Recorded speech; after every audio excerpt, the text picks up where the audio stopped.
ఈ లోక మర్యాదని మీరు ఆచరించొద్దు, అనుసరించద్దు. లేకపోతే ఈ లోక మర్యాదని అనుసరించొద్దు. ఉత్తమమైనది ఏదో కనుగొని దాన్ని మీరు వెంబడించండి. అంతేగాని ఈ లోకం చేసినట్టుగా మనం కూడా ఆ విధంగా చేయడానికి మాత్రం ప్రయత్నం కూడా చేయకండి. సరే, మంచిది కదా. దేవుని యొక్క పరిశుద్ధ గ్రంథంలో ఒక విషయాన్ని మనకు కనబడుతుంది.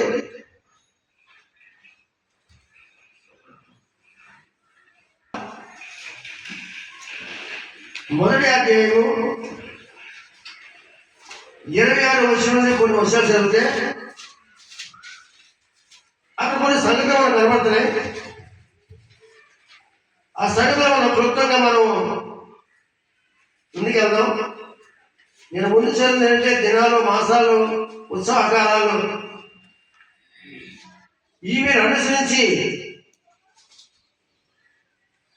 నేను పడిన కష్టంతో కూడా అర్థమైపోతానికి నాకు భయపడుతున్నాను. ఎందుకంటే అవి చేయమని దేవుడు ఎక్కడ కూడా చెప్పలేదు.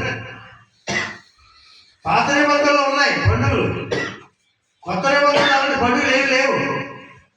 ఎందుకంటే పాత నిబంధన ఎలాంటిదని బైబిల్ చెప్తుంది, అదొక ఛాయలాంటిది, లేదా నీడలాంటిది. కొత్త నిబంధన ఎలాంటిది, క్రీస్తులో నిజ స్వరూపం ఇక్కడ కనపడుతుంది. చూడండి, మనిషి కనపడే పని ఒకసారి నీడ కనపడతారు. నీడ కనపడినప్పుడు మనం చెప్పేయగలుగుతాం, ఏంటి ఇదిగో నీడ కనపడుతుంది, ఇది చెయ్యి అని చెప్పారు. అంటే నన్ను చూడగలదు, ఎవరైనా చెప్పగలుగుతారు. మనిషి నీడ లేదా జంతువు నీడ అని మనం చెప్పేస్తాం. కానీ కదా ఇప్పుడు నీడ కలిసేది నిజ స్వరూపం చూడాలి. నిజ స్వరూపం దేవుడు బయటపరిచాడు. చూడండి, అక్కడ చదువుతారా లూకా సువార్త మొదటి అధ్యాయం లూకా చాప్టర్ 10. దేవదూత గలిలలోని నజరేతును ఊరిలో దావీదు వంశస్థుడైన యేసేపును ఒక పురుషునికి ప్రదానం చేయబడిన కన్యకకు దేవుని చేత పంపబడిను. ఆ కన్యక పేరు మరియా.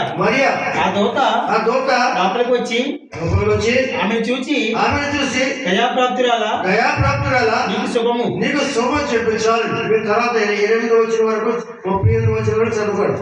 అది ఇంటికి వెళ్ళి అక్కడ వరకు అక్కడ ఏం జరిగిందంటే పిల్లరా, అప్పుడు ఇవన్నీ కూడా మనకి స్టోరీ మనకు తెలిసి, కథ మనకు తెలుసు. అయితే ఆ కథలో మనం ఇక్కడికి వెళ్ళదు, కానీ కొంచెం మనం కొంచెం మనం తెలుసుకున్నాం. అక్కడ దేవదూత ఎప్పుడు వచ్చిందండి, 6వ నెలలో వచ్చింది. ఇప్పుడు మీరే నిర్ణయం తీసుకుని మీరే చెప్పని విషయం. 6వ నెలలో దేవదూత వచ్చింది అనుకున్నాను, వచ్చాడు. దేవదూత వచ్చి ఈ కన్య మరియకి దయాప్రాప్తురా నీకు శుభం చెప్పాడు. ఈ శుభం వచ్చిన వెంటనే నాకు కంగారు పడ్డారు. తర్వాత పుట్టినపోయి పెట్టేయండు, ఇవన్నీ విషయాలు కూడా చెప్పుడు వెళ్ళి అప్పుడు ఆమె ఉందండి చివరిలో, నేను ఏ పురుషుని కదన్నది, అన్నీ బాగున్నాయి. అయితే పుట్టినపోయి పెడితే పరిశుద్ధాత్మ ద్వారా జన్మిస్తాడు, నేను పరిశుద్ధాత్మని కమ్ముకుంటాని, అప్పుడు నువ్వు కుమారుని కట్టావు, యేసు అని పేరు పెడతావు, ఇలాంటి అన్ని విషయాలు కూడా చెప్పుకుని వచ్చాడు. చెప్పినప్పుడు ఆమె నీ మాట ప్రకారంగా జరువు కాగలదు. 30 వచ్చిన కూడా అక్కడ ఏమని చూడవుతుంది, దాసురాలను ఇదిగో ప్రభు దాసురాలను నీ మాట చెప్పున నాకు జరుగును కాక దేవుడు తీసుకోవచ్చు. ఇప్పుడు ఏమైంది అక్కడ, పరిశుద్ధాత్మ ఆమెను కమ్ముకుంది. కంపెనీ ఏం చెప్పింది, నీ మాట ప్రకారంగా జరుగును కాక. ఇప్పుడు ఆయన చెప్పినప్పుడు ఏమైనా గర్భవతి అయినట్టే, అంతేనా? కాదు చెప్పండి. అంతేనండి. ఇప్పుడు చూడండి, ఆరో నెల అంటే జూన్ నెల, మనకి జూన్. ఆరో నెల అంటే ఇప్పుడు ప్రపంచంలో కొన్ని క్యాలెండర్లు ఉన్నాయి. ఒకటి యూదుల క్యాలెండర్, రెండవదిగా రోమా క్యాలెండర్, మన వాడుతున్న రోమన్ క్యాలెండర్. అలాగే జూలియన్ క్యాలెండర్ కూడా ఉంది. దాని గురించి కొంతమంది తెలియదు. కానీ అయితే మనకి బాగా తెలిసింది ఏంటంటే, ఈ మన వాడుతున్న రోమన్ క్యాలెండర్ తెలుసు మనకు బాగా. ఏంటంటే జనవరి, ఫిబ్రవరి, మార్చి అని ఆ విషయం. ఇప్పుడు చూడండి, ఆరో నెల అంటే ఎలిల్ అనే నెల. చూడండి, ఆరో నెల అంటే నేమే గ్రంథము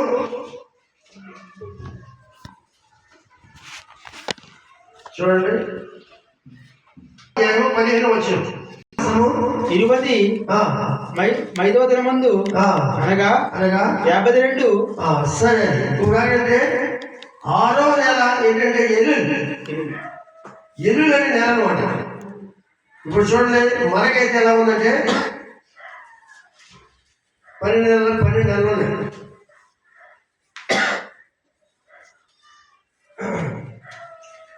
జనవరి నుంచి డిసెంబర్ వరకు 12 నెలలు. అలాగే యూదుల క్యాలెండర్ కూడా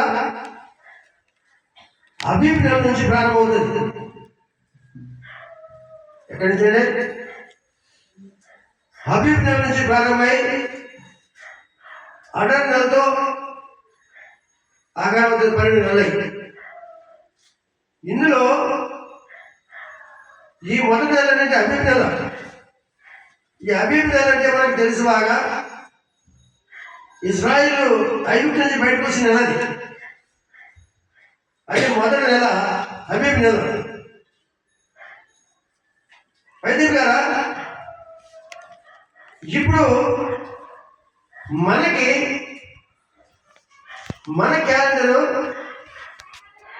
ఈ అబీబ్ నెల అంటే మనకి ఎప్పుడంటే ఏప్రిల్ నెలది. ఏంటంటే ఏప్రిల్. మనకి యూదులకి అబీబ్ నెల అంటే మొదటి నెల. అంటే అంటే మన జనవరి లాంటిదో వాళ్ళకి అబీబ్ నెల. వాళ్ళ అబీబ్ నెల ఇచ్చేది మనది ఏప్రిల్ నెల, మన క్యాలెండర్ ప్రకారం. గమనించారా? చూడండి, తెలుగు క్యాలెండర్ కొంచెం దగ్గరలో ఉంటుంది. తెలుగు క్యాలెండర్ కదా, మనకి తెలుగు క్యాలెండర్ తెలుసు. మనకి అంటే అది రోమన్ క్యాలెండర్, తెలుగు క్యాలెండర్ కాదు. ఉగాది నుంచి ప్రారంభం. అది ఉగాది నుంచి ప్రారంభం అవుతుంది. చైత్రం, వైశాఖం, జ్యేష్టం, ఆషాఢం, శ్రావణం, ఇది అక్కడి నుంచి ప్రారంభం అవుతుంది. ఇది ఇంచుమించు యూదుల క్యాలెండర్ కొంచెం దగ్గరలో ఉంటుంది. ఇప్పుడు మనం చూడవలసిన విషయం ఏంటంటే, ఈ యొక్క అబీబ్ నెలలో అదే మొదటి నెల. ఈ ఆరో నెల అంటే ఎల్లుల్ నెల. ఆరో నెల అనగా ఆరో నెల ఎల్లుల్ అంటే మనకి సెప్టెంబర్ నెల. గమనించారా? అర్థం. మనకి సెప్టెంబర్ నెల అనగా సెప్టెంబర్ నెల అంటే ఎన్ని నెలలు వస్తుంది? మనకి 9 నెల. 9 నెల, అంతే కదా? దేవునికి స్తోత్రం. హల్లెలూయా. అంటే మనకు 9వ నెల, యూదులకైతే 6వ నెల. కానీ ఇప్పుడు 6వ నెలలో 50 మరియా గర్భవతి అయింది. ఏ 6వ నెల? సెప్టెంబర్ నెల. అర్థమై కదండి? సెప్టెంబర్ నెలలో ఆమె గర్భవతి అయింది. యూదుల క్యాలెండర్ ప్రకారం అయితే వాళ్ళకి 6వ నెల, ఎల్లుల్. అయితే ఇప్పుడు సెప్టెంబర్ నెలలో గర్భవతి అయిన స్త్రీ ఎప్పుడు జన్మిస్తుంది చెప్పండి. మీరంతా వెళ్ళి కనుక సహోదరులు తల్లులు అంటాడు. ఇప్పుడు మనం నేర్చుకోవాల్సిన విషయం, సెప్టెంబర్ నెలలో గర్భం ధరించుకున్న వ్యక్తి, ఒక స్త్రీ ఒక బిడ్డను జన్మించాలంటే ఎన్ని నెలలు పడుతుంది? 9 నెలలు. 9 నెలలు. కరెక్ట్గా చెప్పాలి మీరందరూ. 9 నెలలు. నువ్వు చెప్పు, నాకు ముందున్నాడు. మన తల్లులు ఉన్నారు, సోదరులు ఉన్నారు, మన కన్నవాడు ఉన్నారు. వాళ్ళు చెప్తే చెప్పే విషయం. ఎందుకంటే మనం చెప్పేవాళ్ళు ఇప్పుడు చూడండి, ఎన్ని నెలలకి ఒక సంతానం పడతారు స్త్రీకి? అంతే కదా. అంటే సెప్టెంబర్ నెలలో గర్భం దాల్చినప్పుడు ఏ నెలలో జన్మించాలి? పుట్టేప్పుడు జన్మిస్తాడు ఎక్కడ? అది అర్థం. మే నెల అంటే మనకి మే నెల అంటే వాళ్ళకి ZIF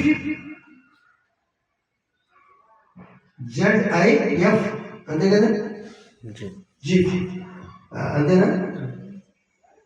జీఫ్ నెల అంటే వాళ్ళకి 2 నెలలు అవుతుంది. ఇప్పుడు చూడండి, మే నెల మనకి సెప్టెంబర్లో గర్భం ధరించినాక ఒక స్త్రీ, ఒక తల్లి ఆమె బిడ్డ జన్మించాలంటే మే నెల అంతే కదా. 6వ నెలలో గర్భం ధరించినాక అనగా సెప్టెంబర్ నెలలో గర్భం ధరించిన ఆ మరియా ఒక దేవుని కుమారుడు దేవుడి కుమారుడు జన్మనివ్వాలి. ఏ నెల చెప్పేది? మే నెల అంతే కదా. మరి మే నెల డిసెంబర్. అసలు డిసెంబర్కి మేకి ఏమైనా సంబంధం ఉందా కదా? చూడండి, ఉన్నది అసలు ఎక్కడ లేదండి. విషయంలో మొట్టమొదటిగా దేవుని దూతలు ఎవరికి చెప్పారు? గొల్లలకి. వాళ్ళు ఏమి కాసుకున్నారు? మందనే కాసుకున్నారు అంతే కదండి.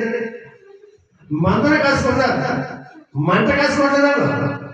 మందన కాసుకున్నారు.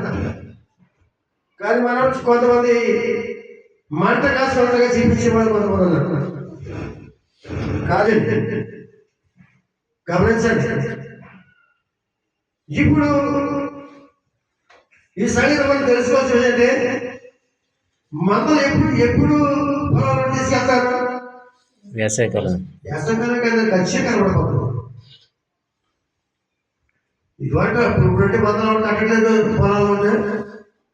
అప్పుడు మందలు కట్టేవారు, గేదెలు ఆవులు అన్నింటిలో కూడా పొలం చేయలేదు. అది వేసవికాలం తప్ప, అది చలికాలం కానీ వర్షాకాలం కానీ ఎట్టి కూడా పరిస్థితి కూడా మందలు అలా తీసుకెళ్లి పొలంలో కట్టలేదు అంతే కదండి. అయితే మరి చలికాలంలో ఎలా వచ్చింది? దీనికోసం చాలా మంది రకరకాలైన పద్ధతులు ఉపయోగించేస్తారు. రోమన్ క్యాథలిక్ వారి ద్వారా ప్రారంభమైన కాలం కానిస్టైన్ చక్రవర్తి ద్వారా ప్రారంభించబడిందో, అంత ముందు ప్రారంభించబడిందో, దాన్ని ఈ డిసెంబర్ నెల ఈ 20వ తారీఖుని సమర్థించేస్తున్నారు అందరూ. యూట్యూబ్లో ఏంటంటే కూడా సమర్థించేస్తున్నారు. ఎందుకు సంబంధిస్తున్నారు? ఎక్కువ చదువు ఎటున్నది, ఎక్కువ ఓట్లు ఎటున్నాయి. ఒక రాజకీయ నాయకుడు ఎవరితో కలుతాడు? ఒక రాజకీయ నాయకుడు ఎవరితో కలుతాడు? ఏ గ్రూప్తో కలుతాడు? ఎక్కువ ఓట్లు ఎవరి ద్వారా ఉన్నాయో ఆ వ్యక్తిని ఒక ప్రధాన వ్యక్తిగా చేసుకుంటాడు. అలాగే ఇప్పుడు ఎక్కువ జనాలు ఏ తారీఖులో ఉన్నారంటే డిసెంబర్ నెలలో ఉన్నారు. కనుక డిసెంబర్ నెల దాన్ని సమర్థించడానికి పలు రకాల విధానాలు ఉపయోగించుకున్నారు. యూట్యూబ్లో చూస్తున్నాను. దాన్ని నిరూపించి చూపించాలని. కానీ బైబిల్ ఏం చెప్తుంది? దాన్ని నిరూపించి చూపించలేకపోతున్నారు. వాక్యం ఏం చెప్తుంది? దాన్ని నిరూపించి చూపించలేకపోతున్నారు. దాన్ని తిరిగి తీసుకొచ్చి వాళ్ళు డిసెంబర్ నెలలో పెడుతున్నారు. సరే, అది మీ ఇష్టం కూడా. అది ఎందుకంటే ఎవరు చేసిన వాడే లెక్కలు చెప్పాలి కనుక ఇది కేవలం ఎవరికో చెప్పడం లేదు, మా సంఘాన్ని చెప్పుకున్న విషయం. మన సంఘం ఒక సత్యం తెలుసుకోవడానికి చెప్తాం తప్ప ఎవరినో ఉద్దేశించి మనం మాట్లాడలేదు. వారి విధానం వాళ్ళదే ఉండొచ్చు. కానీ ఏంటంటే పిల్లరా, రెండు రకాలైన మనుషులు ఉన్నారు వాక్యం వినేవారు. ఒకటి ఎలాంటి దొరత చెవి గలవారు, బౌలు చెప్పాడు కదా. మరొక ఎలాంటి సంఘంతో ఆత్మ చెప్తున్న వాడు చెవి గలవాడు కాకనట్టుగా ఆత్మ సంబంధమైన చెవులు గలవాడు ఉన్నారు, దొరత చెవి గలవాడు ఉన్నారు.